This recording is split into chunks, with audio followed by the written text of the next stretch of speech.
Yeah. So, first of all, I do not have any intention to rob or support Rob and Jeff Bezos. Me neither. That's a song. You know, this, of Absolutely, course, yes. is artistic expression that I'm listening to. That was just Siri X, if y'all are. And respect the jokes. Hashtag respect the jokes. And I don't deny Jeff Bezos money. Right? He owns a business. 100%. He should earn from his business. Absolutely. Right? Also, the people that work for Jeff Bezos, I don't want them to lose their jobs either. 100%. He's supporting the livelihood, of 1 million employees or et cetera. Right? We'd like them to have breaks. Exactly. And be able to pee. Right. And be able to have a livable wage. Exactly. But like you said, we're not trying to take down Amazon. Not at all. Right. If we're trying to take Miracle? down Amazon, Miracle said that. Well, I don't know. I mean, I'm just saying that, I am not here to, take the food out of the mouths of people who work for Jeff Bezos. Absolutely. I am like Chris Smalls and other people, just asking that they be treated better. Yes. And their rights as workers be respected. Yes. So, that. And the timeline continues. So after that, so you get suspended. Like, what does Twitter send like an email, like saying like you've been suspended or your account's been suspended, or you just go to log on and you can't? I just can't. Okay, got you. And what it says to me is that this tweet has been flagged for being inciting violence and being abusive and targeted harassment. That's what the notification said to me. And then it said that, do you want to delete it or do you want to appeal? And I said, appeal. And I wrote down, my reasons for not wanting to delete it, because I did not agree that I was inciting violence, nor was I engaging in targeted harassment. Right. But then while they're processing your appeal, you're locked out of the system. So you can't get on. So so the aftermath, when black women started to ride for me and start to get attacked themselves, and I didn't see that because that early I was already out. Right. And I was out for almost a week after. So everything I saw happening on Twitter was secondhand through my partner, Dr. Siri Alang. And she was the one kind of reporting to me what was going on. And, and of course, at this time, I had already had calls from, my administrators and things like that, saying that there would be a response. They didn't tell me what the response would be, but definitely this has come to the point that they've seen it and they're going to have to respond to it. And I said, and I also, at that point explained to them my perspective and where I came from, and what the British monarch had done, and what she represented, and what I was the truth I was telling, and how I was speaking from not just my pain but the collective pain of my family and my broader Igbo people. So I told that to them, and then they said okay, and that was it. Whatever else I heard from them was when I was hearing it on the news along with everybody else, or when I saw the statement being released, etc. Absolutely. And so I had two more questions and I want to open it up. Has this experience changed the way, because like you said, you kind of go in, you use Twitter, you kind of almost like prepare when like you said, to teach when you go in there. Has this experience changed the way you're looking at engaging in social media, or do you intend to continue to engage in the way you have? So even in this, my most intense moment on social media, fundamentally, more than I am anything else in this world, more than I am a mother, more than I am a researcher, more than I am a sister, a community member, I am a teacher.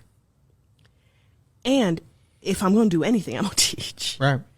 And even in that very intense moment of profound pain and my outburst, my emotional outburst of deep, deep pain, I was teaching. I followed up explaining that there was a genocide against the Biafra people. Right. the who were trying, the Igbo people who were trying to form an independent nation of Biafra.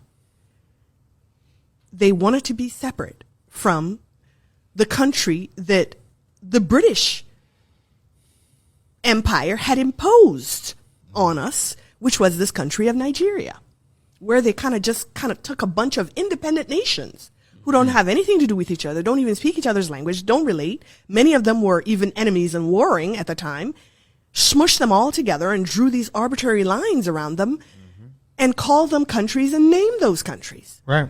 And then said, now y'all get along and do a country for us and be a union for us. And then go through, contentious, bloody independence processes that never really yield any real independence. You're still part of a commonwealth afterwards. True. And you have the eternal meddling in your affairs and the eternal extraction of your resources and the eternal fomenting of divisiveness and infighting in order to be able to control you. This is what an oppressor does, a colonizer does. These are tactics and strategies of dominance. Right. We were subjected to that as a larger unit of Nigeria. And then when the Igbo people said, we want our own thing, let's go and do that.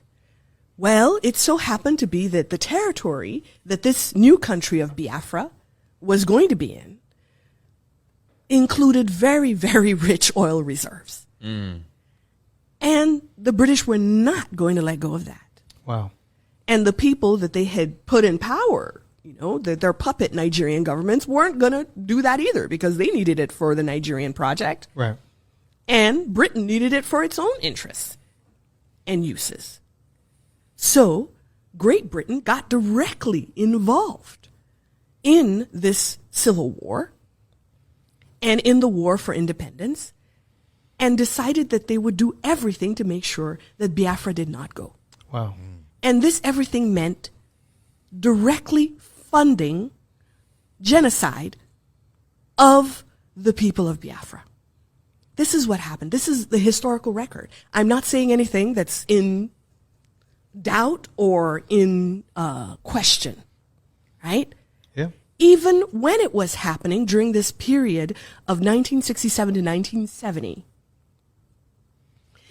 the BBC themselves were producing documentaries decrying it, covering all the protests that were happening Wow.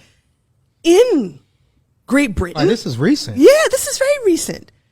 My sister, for example, is turning 60 this month. And my sister was alive at that time. She was like 5, 6. Right. My other brother was alive at the time, and my second brother was in my mother's belly. She was pregnant during this time, running from village to village to escape the bombs that they were throwing at villagers. So when we tell you that 3 million people, some people have said up to 5 million, 6 million, or some people quote low. So the sort of average agreed upon number that you really cannot contest is about 3 million. When you think of a Holocaust, Right. this is a Holocaust. Absolutely. Now, the Holocaust that we typically were most familiar with is the most famous one against the Jewish people, Yes. where they, 6 million of them were massacred. Absolutely. So at the most sort of conservative estimation, they did half of us, Right. half that number. Civilians, these are non-combatants, and more than 1 million children alone starved. Wow. The British paid for that. And Queen Elizabeth II was ruler. She was monarch at that time. This was the government that she was supervising. Now, I don't buy this notion that she was just a statue, if you will. I was going to ask you that question. Or You're reading my a mind. decorative plant. Right. Or, some kind of, I don't know, tchotchke sitting on the shelf. Right. This was a ruler. This was someone, the very crown that she had on her head, signifying the fact that she's a monarch, was made from plunder, Right. diamonds, blood diamonds. Absolutely. So the throne that she's sitting on is a throne of blood. So you cannot say that she was just this little old lady or this figurehead that really had nothing to do with anything, and it was just the British government that were making their deals and, governing however they would. without relating it directly to her because she directly benefited her very position as a monarch, the palace that she lived in, the opulence, the obscene levels of wealth that she enjoyed Absolutely. were all paid for by our blood. And I don't say this figuratively, and I don't say this as something that, oh, this long remote past, let's say, of human enslavement, which on my mother's side, she's from Trinidad, my ancestors over there were enslaved by the British. I'm talking about recent living memory of people still alive today. Her money, her government funded our slaughter. And people expected me to be calm or to be, I don't know what they expected. Right. When the person who literally paid money for bombs and guns and military Absolutely. supplies to come and massacre your people is dying. You're not supposed to dance. What's the reaction to that? You know, I remember when we found out that Osama bin Laden was killed, and Americans celebrated, right? Because they held him responsible for 9/11, which just passed, and that terror that occurred